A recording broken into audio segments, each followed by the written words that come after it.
আসসালামু আলাইকুম রহমতুল্লাহি ওয়া বারাকাতুহু। আমি এখন কিছু কথা বলবো।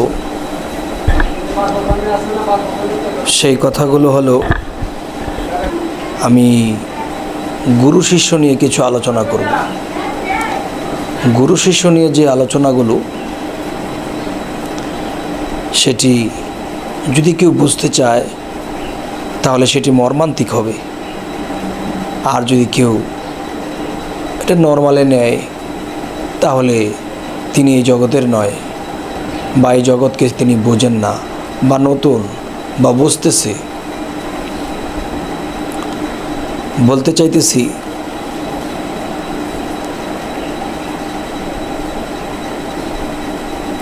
একটা গুরুর দরবারে হাজার হাজার শিষ্যদের মধ্যে, একটা গুরুর দরবারে হাজার হাজার শিষ্যদের মধ্যে আমি কি করে বুঝবো যে এখানে একটি আউলিয়া হতে যাচ্ছে, বা একজন আউলিয়াকে দেখা যাচ্ছে?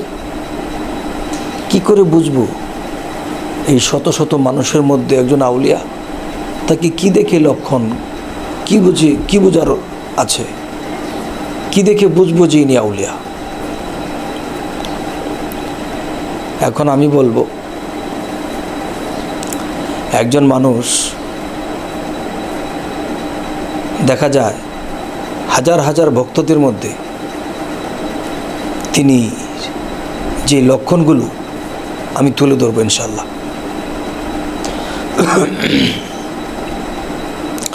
সেই লক্ষণগুলো হলো, দরবারে কেউ 6 মাস বায়াত হয়েছে, কেউ 1 বছর বায়াত হয়েছে, কেউ 3 মাস বায়াত হয়েছে, কেউ 3 বছর বায়াত হয়েছে। এর মধ্যে অনেকেই গুরুকে দেখা যায়, গুরু তার আসনের কাছেই বসা। তখন ভক্তরা যায় জিজ্ঞাসা করে, বাবা এই তত্ত্ব আলাপটা কীভাবে? বাদান আমি এই স্বপ্নটা দেখছি, বাদান আমি এই বিষয়টা বুঝি না, বাদান এই সাধনটা কীভাবে করব? গুরুজি হেসে হেসে হেসে হেসে বলতে থাকার কারণ যে তারা এখনও বোঝে না, এবং তারা হয়তো ভালো, হয়তো কারো মনে ডিস্টার্ব আছে, হয়তো কারো বিষয়ে একটু এদিক সেদিক আছে। এখন বলতে চাই, এরই মধ্যে আমি কিভাবে মাপবো, কিভাবে আমি বুঝবো যে এরই মধ্যে একজন আউলিয়া আছে? এখন দেখতে দেখা যাচ্ছে দরবারেরই বাহিরে একটা লোক, অর্ধমৃত মানুষ, যাকে আধমরা বলা হয়, এই আধমরা মানুষের মতো একটা লোক আসতেছে। আস্তে আস্তে তখন এই শত শত মানুষের পিছনে একেবারে দেওয়ালের সাথে ঘেঁষে সে এতিমের মতো বসে রইল, বসে গুরুর দিকে শীষ মেরে বসে আছে। এর মধ্যে কোনো ভক্ত বলতেছে, এ ভাই আপনার বাড়ি কোথায়? তিনি বলল, আমার বাড়ি তো ওখানেই। আচ্ছা, কি বলেন, কি কোনো সমস্যা? তখন তিনি বলল, যাও তো আমার জন্য একটা চা, একটা পান এনে দাও তো। কিন্তু দেখেন, লোকটা বায়াত হয়েছে 6 মাস। তখন আনন্দের সাথে সেই লোকটি দৌড়ে চা পান এনে দিল। এরপর দেখে কার কি দরকার, দৌড়ে এনে করে দেয়। এরপর দেখা যায় ওনার এই জিনিসটা দরকার, ওনার এই জিনিসটা দরকার, দৌড়ে এনে দেয়। তার মনের মধ্যে কোনো সংকোচ দেখা যায় না। কিছুক্ষণ পরে আরেকটা লোক বলে, হে ভাই এদিকে আসো, আমাকে একটা পান এনে দাও দেখি। সে বায়াত হয়েছে 1 বছর। কিন্তু গুরু যে বসে আছে আসনে, এই দৃশ্যগুলো দেখতে পাচ্ছে,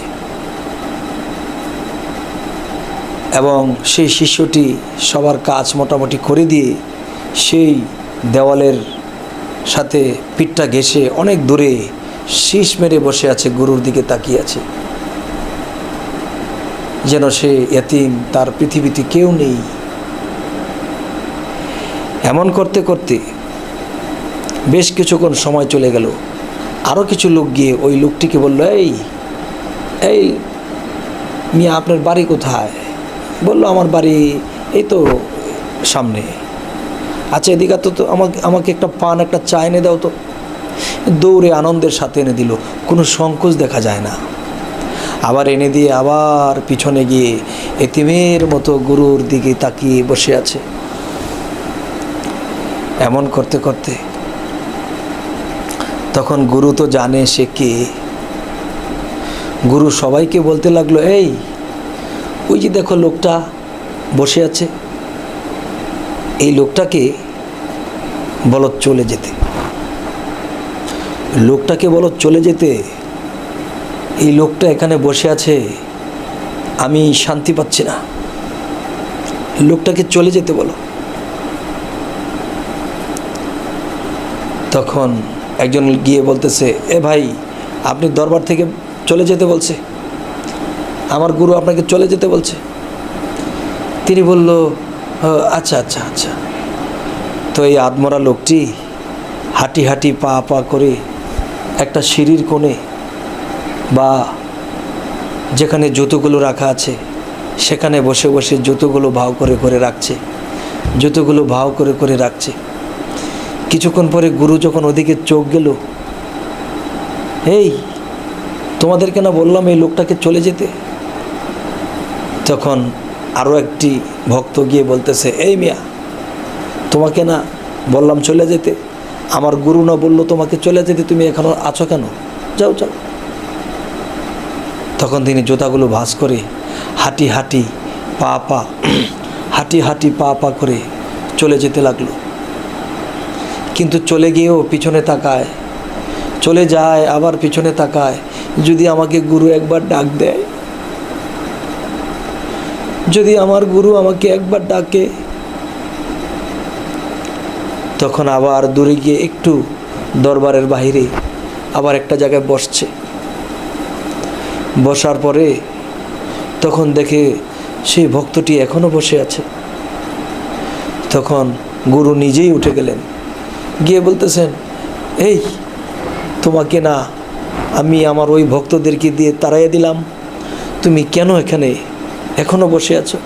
যাও, তুমি এখানে থাকলে আমি শান্তি পাই না, যাও। তখন ভক্তটি হাঁটি হাঁটি পা পা করে যেতে শুরু করলো। তখন যখন হাঁটি হাঁটি পা পা বেশ কিছু দূরে চলে গেল, তখন গুরুর কি হাল হইল। গুরু আস্তে করে মাটিতে পড়ে গেল। মাটিতে পড়ে যাওয়ার পরে বলতেছে সমস্ত ভক্তরা আসিয়া, বাবা কি হইল? এইমাত্র আপনি সুস্থ ছিলেন, ভালো ছিলেন, এখন আপনি মাটিতে পড়ে গেলেন। তখন গুরু বলতেছে, বাবা ওই যে দেখো লোকটা হাঁটি হাঁটি পা পা করে চলে যাচ্ছে, সে তো আমার বুকটা ছিঁড়ে নিয়ে চলে যাচ্ছে, সে তো আমার হৃদয়কে ছিঁড়ে নিয়ে চলে যাচ্ছে। বাবা আমি যে সইতে পারছি না। তখন বলল যে, বাবা উনি কে? তখন বলল, দেখো ইনি আজকে 22 বছর আগে আমার কাছে বায়াত হয়েছে। তিনি প্রেমে, সাধনে, কর্মে, ব্যবহারে সর্বদিক দিয়ে সে উচ্চস্তরে উঠে আছে। সে অনেক উচ্চস্তর লাভ করেছে, কিন্তু সকলের কাছে সে এতিমের মতো থাকে। সবাই যে যা বলে তাই করে দেয়। আজ সে আল্লাহর কাছে, আমার কাছে অনেক বড় পাওয়ার অর্জন করার পরেও দেখো তার কি হাল অবস্থা, তার কি চরিত্র। সে সকলের বোঝা মাথায় নিচ্ছে, যে যা বলতেছে সে করতেছে, কি গাল দিলেও কিছু বলে না, কিন্তু সে সাধনে, সে কর্মে বহু ঊর্ধ্বস্থলে। তাই আমার এই ভক্তের যন্ত্রণা আমি আর সইতে পারছি না। তখন বাবা সমস্ত ভক্তকে যখন এই কথা বলল, সমস্ত ভক্ত গুরুর চরণে ধরে বলছে, বাবা আমরা কি ভুল করেছি, আমরা কি না ভুল করেছি, বাবা আমাকে ক্ষমা করে দেন, আমাদের সকলকে ক্ষমা করে দেন, আমরা যাইতেছি আমরা সকল ভাই বোনদের। তখন সকলে গিয়ে সেই ভক্তটাকে ধরে ধরে আস্তে আস্তে নিয়ে আসলো যে ভাই, আপনাকে চিনতে পারি নাই, আপনাকে বুঝতে পারি নাই, আপনি যে আমার গুরুর কাছে এত বড় হয়ে আছেন, আল্লাহর কাছে এত বড় হয়ে আছেন, আমরা বুঝতে পারি নাই, চিনতে পারি নাই, আমাদের সকলকে ক্ষমা করে দেন, আমাদের সকলকে ক্ষমা করে দেন। তখন সেই ভাইটি বলল চোখের জলে, না ভাই, তোমরা কি ভুল করেছো? তোমরা কোনো ভুল করোনি। আমার গুরুর শিক্ষা যে মরার মতো মরতে হবে, মরার মতো মরতে হবে, ধরার মতো ধরতে হবে, সাধন করার মতো করতে হবে, আল্লাহকে চাওয়ার মতো চাইতে হবে, ধৈর্য ধরার মতো ধৈর্য ধরতে হবে। তাই আমি আমার গুরুর কথা আজকে 22 বৎসর পালন করে এ পর্যন্ত আসছি, আমার নিয়মে আমি চলছি। তোমাদের তো বাবা ভাই, তোমাদের তো ভাই কোনো দিকে দোষ নাই, আমার যদি কোনো ভুল হয়ে থাকে তোমরা সকলেই ক্ষমা করে দিও। কিন্তু সকলেই বড় ভাইয়ের পা ধরে হাত ধরে বলছে, ভাই এরকম ভুল আর কোনো দিন হবে না, আপনার এরকম কষ্ট যেন আর কখনোই না হয়, আমরা সেই দিকে লক্ষ্য রাখব, আমাদেরকে ক্ষমা করে দেন। আর বলল, সবার উপরে আমাদের গুরুজি, কিন্তু এর পরের স্থান যদি থাকে আপনার, সেই মর্যাদা আজকে থেকে আমরা সকলেই আপনাকে দেব।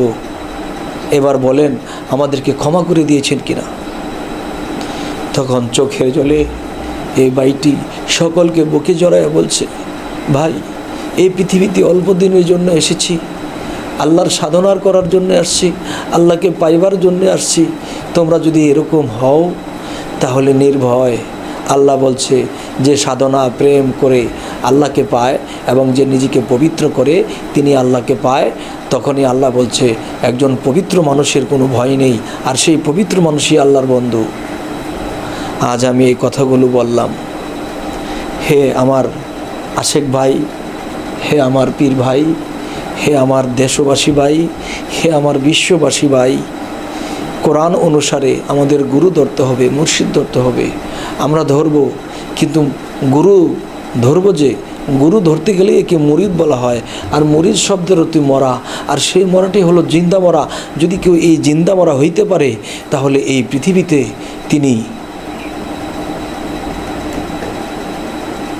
পৃথিবীতে তিনি মৃত্যুবরণ করবেন, আর সেই মরণটি হতে পারে তার শেষ এবং প্রথম। আল্লাহ কোরআনে বলেছে, তোমরা যখনই অবসর পাও সাধনা করো এবং তোমাদের আর মৃত্যু হবে না প্রথম মৃত্যু ছাড়া। তাই বলতে চাই ভাই সকল, হে ভাই সকল, আসো ভাই সকল, আমি আজকের থেকে তোমাদের সাথে প্রতিজ্ঞা করছি এবং তোমরা আমার সাথে প্রতিজ্ঞা করো, আমরা যেন আল্লাহর সাধনে প্রেমে অনেক ঊর্ধ্বে চলে যেতে পারি। আমি সমস্ত বিশ্ববাসীকে এই কথার দাওয়াতগুলো দিলাম। যদি আল্লাহ দয়া করে ইনশাল্লাহ আমরা পারব। আল্লাহ আমাদের প্রতি সহায় হন। আল্লাহ হাফেজ।